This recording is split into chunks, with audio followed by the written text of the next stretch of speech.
Salut les riders, ne touchez à rien, vous êtes bien sur le podcast XTEM Moto numéro 4. Gaz. Je roule à moto.com. La moto dans tous ses états.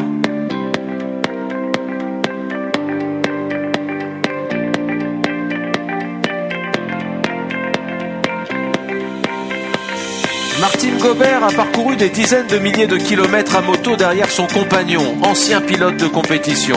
Comment s'habiller? Quelle position choisir? Les intercoms sont-ils nécessaires? Quelle est la meilleure moto pour voyager?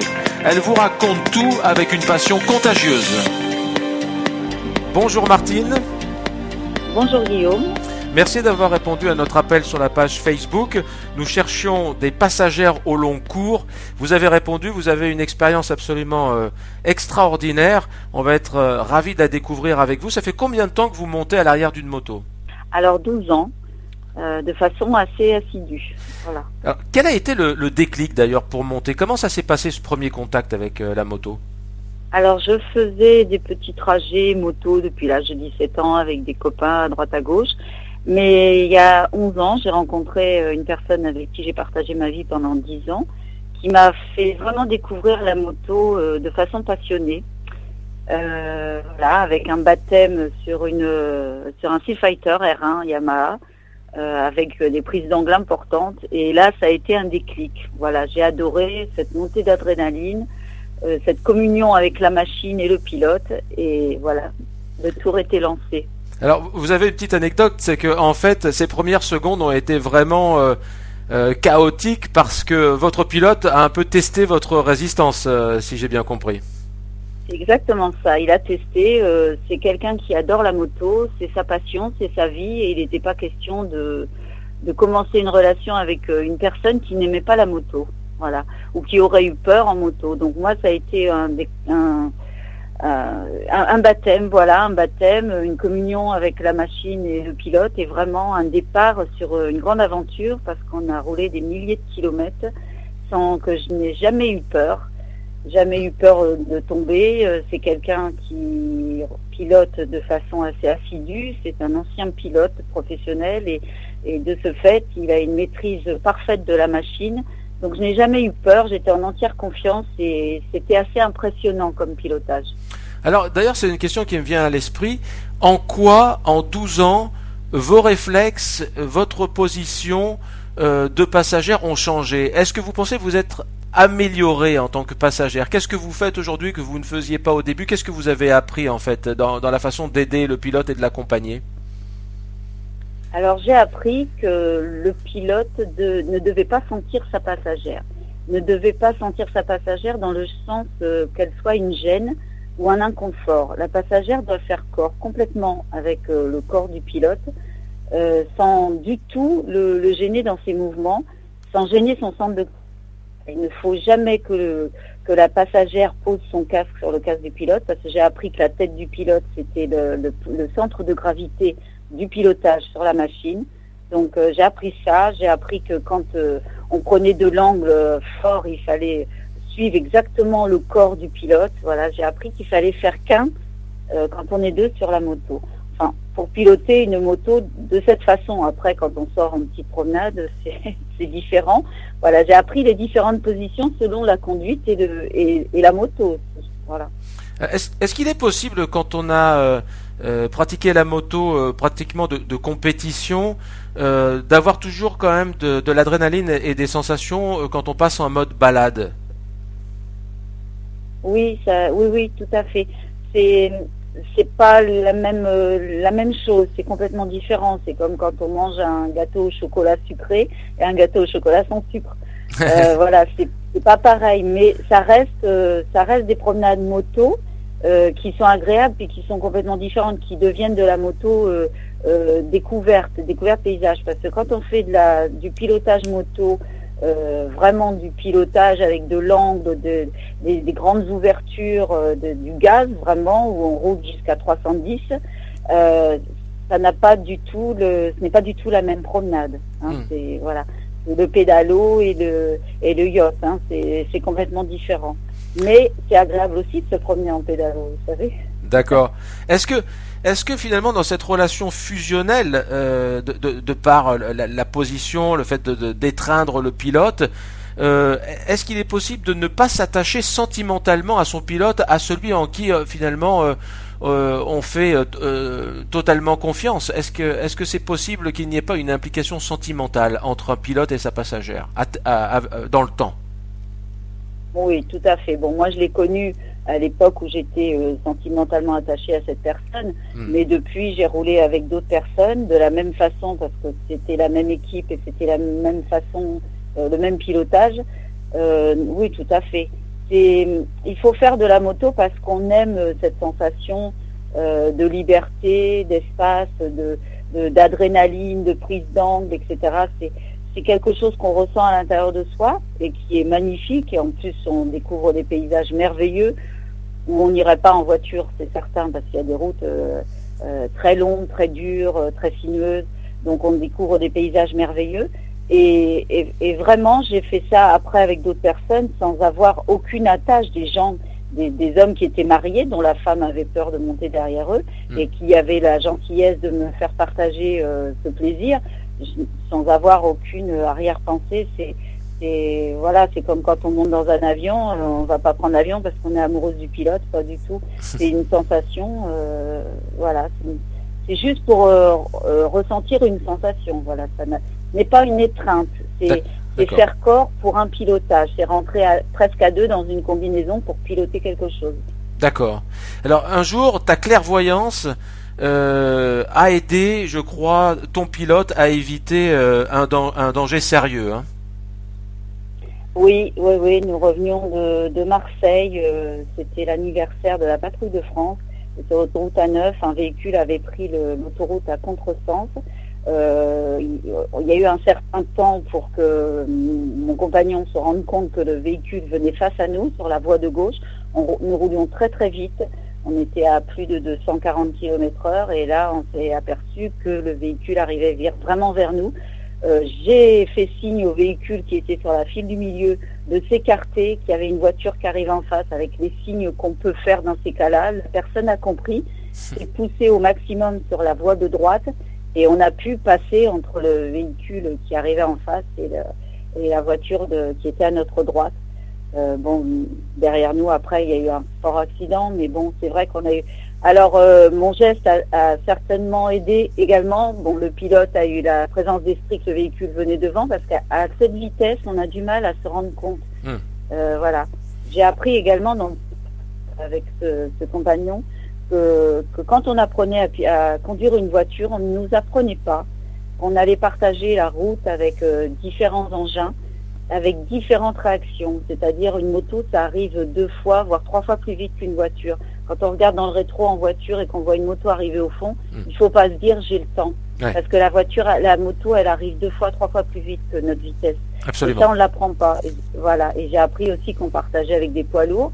Et mon fils ayant passé son permis poids lourd, j'ai aussi appris que la route était partagée avec des poids lourds qui, eux, leur faut beaucoup, beaucoup plus de temps pour s'arrêter que nous. Faut pas dire, tiens, lui, je le double vite devant, il va freiner. Non, un camion, ça freine pas comme une voiture. Donc, j'ai appris beaucoup de choses.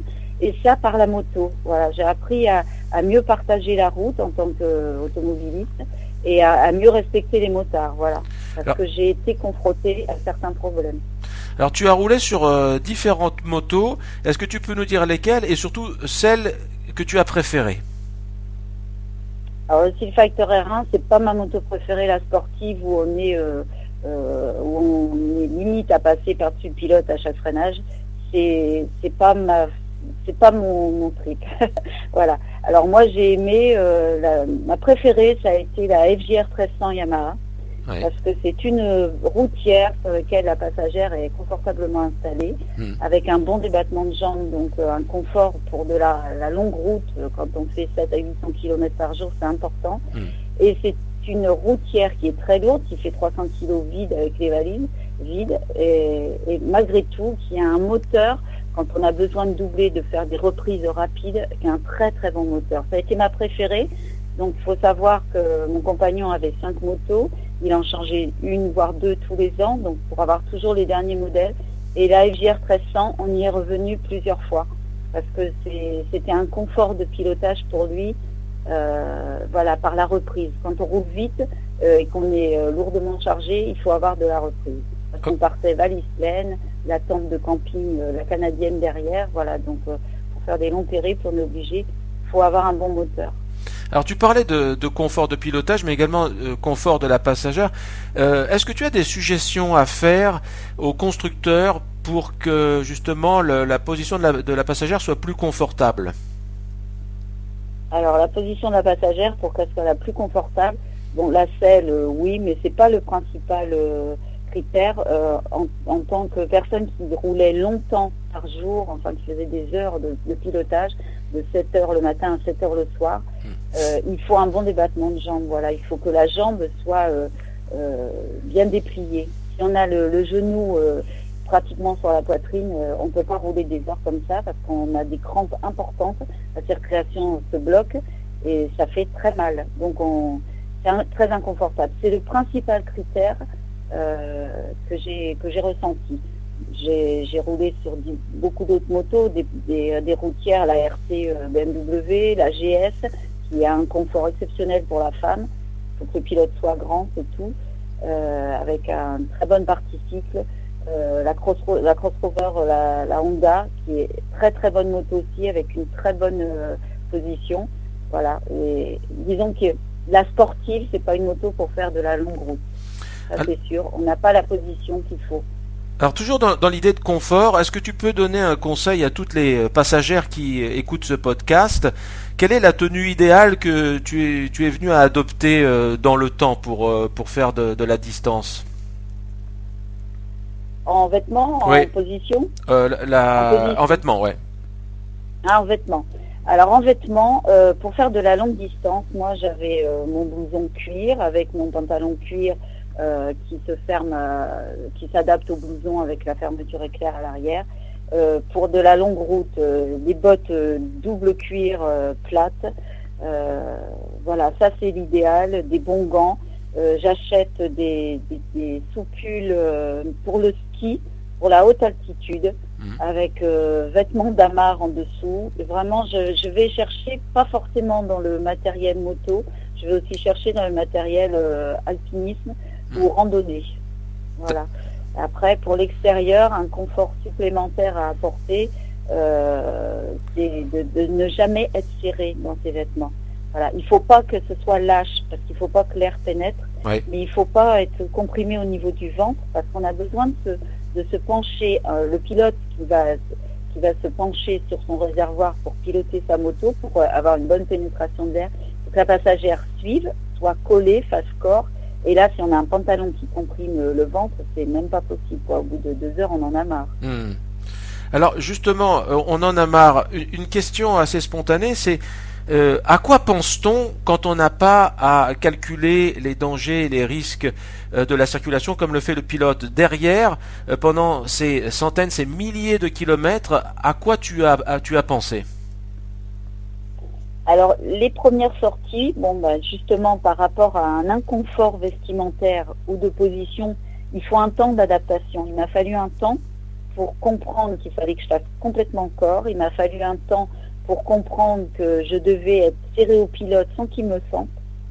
Il a fallu un temps pour que j'ai acheté beaucoup de vêtements de moto, beaucoup, différentes marques, différentes formes, pour trouver mon habit idéal. Voilà. Comme je disais, donc il a fallu que je trouve des pantalons cuir élastiques sur les côtés, certains que j'ai fait modifier même par des couturières, parce que voilà, il y a des choses à avancer, à modifier là-dessus aussi. Pour être confortable, il faut absolument que la passagère soit confortablement habillée. On ne doit pas souffrir du froid, on ne doit pas souffrir de notre position. Et ça, il faut plusieurs mois pour trouver ça. Donc au début, ça me paraissait un peu long. Mais par contre, une fois qu'on est bien, on est en communion avec le pilotage. Voilà, moi, parfois, le soir, quand je roulais très longtemps, je m'endormais. Je sentais mon corps qui ondulait de droite à gauche, comme si j'étais encore sur la moto. Je le ressentais encore une fois couché. J'avais l'impression que j'étais encore dans un pilotage. Donc c'est quelque chose de merveilleux quand on vit ça. Ah oui. Et est-ce que c'est une question qui est liée, hein, mais est-ce que le temps passe de la même façon pour le pilote et la passagère? Lorsque tu avais des échanges, des conversations à la fin de votre journée avec ton compagnon, est-ce qu'il avait eu le même déroulement de la journée que toi, ou est-ce qu'il y avait des différences dans la perception du temps? Alors moi, je sais qu'au bout de 12 heures de moto, je savais qu'il était temps d'arrêter. Voilà. C'était pas en avoir marre, mais c'était ressentir une fatigue. Le pilote ressent une fatigue, mais je pense que le temps lui semble plus court parce qu'il est très très attentif à la route. C'est une personne qui regarde, qui scrute très très très loin le goudron pour la moindre modification de surface, pour un glissage éventuel ou une perte de pilotage. Donc c'est quelqu'un qui est très très très attentionné à sa route et aux autres sur la route et à tout obstacle éventuel. Donc nous, on n'a pas cette attention-là. Donc par le fait, je considère que ça doit être un peu comme une journée de travail. Quand on est dans un magasin, qu'on a beaucoup de clients, on voit pas le temps passer. Et quand on n'en a pas, on voit le temps passer. Donc je pense que le passagère voit plus le temps passer que le pilote parce qu'il est très très très occupé, très attentionné. Nous, les filles derrière, on a quand même le temps.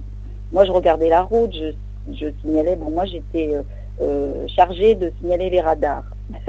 Ouais. C'était ma charge, voilà, et de remercier les automobilistes, c'était mon petit travail de passagère, voilà. Et donc j'avais le temps d'observer sur les côtés du loisir, d'admirer le paysage. Le pilote, il n'a pas trop ce temps-là en fait. Quand on fait du pilotage comme ça, c'est le pilote, il est dans son pilotage, dans son observation, voilà, pour la sécurité. Et je pense que même s'il sent la fatigue arriver, je pense que pour lui, le temps passe plus vite. C'est sûr. Vous aviez une communication via intercom? Non, Non. non. D'accord. Non, parce que il a toujours considéré, on a essayé, mais il a toujours considéré que c'était une perte d'attention. Et je suis tout à fait d'accord avec ça. On communiquait, on ralentissait, on ouvrait nos visières. Étant donné qu'on était corps à corps, on communiquait, on se parlait, et on avait appris à se parler avec les signes, avec les mains. Donc dans le rétro, il voyait, je faisais signe. Quand je voulais m'arrêter, je faisais le ciseau, ça voulait dire coupure. Voilà, on avait adopté un dialogue de signes. D'accord, une langue des signes spéciale moto. Et Voilà. une question qui me vient à l'esprit aussi, est-ce que tu penses qu'un pilote, lorsqu'il a une passagère, a toujours tendance à en faire un tout petit peu plus quand même pour impressionner sa passagère ou non? Alors là, c'est quand, voilà, ça c'est le pilotage drague, je pense. Le pilotage, tu me connais pas encore, tu vas voir qui je suis. Moi, j'ai vu le premier jour sur la R1. Ça a été le maximum. Mais une fois qu'on pilote toujours avec la même personne, non, après, il y a plus attrait à ça, non. Il y a plus besoin de ça. Au contraire, c'est une communion. Voilà, c'est une communion de dire on va faire une super balade. Il n'y a pas besoin d'en faire plus, d'en faire trop. Par contre, le motard reste le motard. Le passionné reste passionné. Quand on croisait, parce que bon, nous n'étions pas des gens de 20 ans. Quand on croisait des jeunes sur des motos, différents endroits, différents pays, qui faisaient gaz au feu rouge, voilà, au départ, il se faisait un plaisir de les brûler. Voilà, ça c'est le premier. Malgré que nous étions très chargés, que nous n'avions pas forcément une sportive par rapport à celle qu'eux avaient. Moi, j'ai appris aussi dans la moto que c'est pas la moto qui fait le pilote, mais c'est le pilote qui fait la moto. Ça, c'est incontestable. Voilà. Intéressant. Si tu devais choisir parmi cette foule de souvenirs ton meilleur souvenir, celui qui te vient à l'esprit, un moment inoubliable. Ah oui, un moment inoubliable pour différentes raisons. Pas forcément le plus agréable dans le déroulement, mais l'inoubliable. C'est le départ pour la plage de Salessia en Corse. C'était des gens au camping qui nous avaient conseillé d'aller voir cette plage. On est obligé d'emprunter une piste de 12 km qui est pratiquée par des 4x4. On avait à l'époque une EFJR, valise chargée, la tente, la canadienne derrière, donc beaucoup de poids. Et ce sentier, on a commencé à le prendre, on s'est aperçu qu'il y avait des 4x4 couchés sur les bas-côtés. Donc même les 4x4 glissent, parce qu'il faut savoir que c'est un sentier avec des grosses pierres sablonneuses, donc c'est quasi impraticable en moto. Alors c'est un sentier où il faut mettre 3h30 à pied, 12 km. On a mis un peu plus de 4 heures pour descendre. Mon pilote avait les bras, c'était du béton à l'arrivée, les cuisses aussi. On a pratiquement fait le sentier, moi les valises à la main, à pied, à côté de la moto, et le pilote sur sa moto, pied à terre. Ça a été une expérience incroyable parce que quand on est arrivé, c'était un endroit idyllique, une plage de sable blanc, eau turquoise cristalline, c'était pratiquement légal. C'était légal même, voire mieux que les Caraïbes, car c'est un endroit où on est seul, avec un petit camping, avec un groupe électrogène où il y avait 10 places pour les Canadiennes. On était au bout du monde. Voilà. On s'est assis, on a bu de la Pietra, la bière à la châtaigne. C'est quasiment la seule chose qu'on a consommée pendant 24 heures parce que il y avait une panne du groupe électrogène, donc il n'y avait plus de cuisine. Mais c'était merveilleux. On était seuls au monde sur une immense plage où les gens ne viennent pratiquement que par bateau, que par la mer. C'est un endroit connu des Italiens parce que ils viennent par la mer. Ouais. Donc c'est désert. Donc c'est magnifique. Mais le lendemain, il fallait repartir et on a très mal dormi et la solution pour remonter, ça a été de dégonfler les pneus au maximum pour une adhérence maximum sur une piste vraiment très très glissante. Wow, ça a été l'expérience la plus belle de toutes mes sorties moto. Un magnifique souvenir, effectivement, et il n'y a pas besoin d'aller au bout du monde, on a des très belles choses en France, en Corse en particulier. Et pour terminer cette belle interview, est-ce que l'idée de passer toi-même côté guidon t'a traversé l'esprit ? Ça m'a traversé l'esprit, oui, mais disons que je suis restée passagère parce que j'ai considéré que si je passais côté guidon, j'allais découvrir les sensations du pilote, des sensations fortes en relation avec la machine, et j'allais oublier, pour moi, ce qui est principal dans ma découverte. Vu mon âge, je me dis que j'ai plus assez de temps devant moi pour avoir cette expérience. Je préfère garder l'expérience de découvrir les paysages. Quand on pilote, on n'a pas le temps, on n'a pas le droit de regarder à côté. Donc je préfère garder le côté je découvre, je profite. Voilà. Merci beaucoup Martine pour ce merveilleux témoignage. On a vécu et revécu avec toi ces années de passion et tout ce qui arrive encore, puisque tu n'es certainement pas prête de t'arrêter, si j'ai bien compris. Non, je m'arrête pas. J'aime et c'est de la découverte. C'est une belle passion. Merci d'avoir écouté XTEM Live. Vous pouvez réagir sur Facebook, Twitter, Instagram, @XTEMMoto. Abonnez-vous à notre chaîne YouTube pour ne louper aucun podcast. À la semaine prochaine et d'ici là, quelle que soit votre destination, profitez du voyage.